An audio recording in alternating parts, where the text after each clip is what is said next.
আশা করি সবাই ভালো আছেন। আমি খুব ভালো আছি। আজকে প্রচন্ড শীত পড়েছে, এর জন্য মা আজকে খিচুড়ি মাংস রান্না করেছে। আমিও অনেকদিন ধরে বলছিলাম মা খিচুড়ি মাংস রান্না করো, আমার এটা খুবই পছন্দের খিচুড়ি মাংস। আর বাইরে এখানে কুয়াশায় কিছুই দেখা যাচ্ছে না।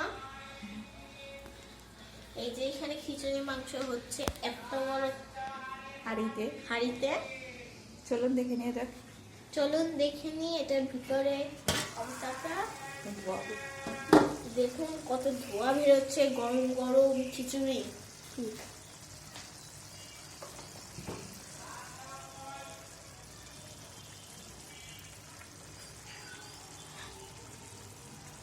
নিচ্ছি, খাওয়ার জন্য। এখন খিচুড়ি বেড়ে দিচ্ছে মা, খাবো এখন।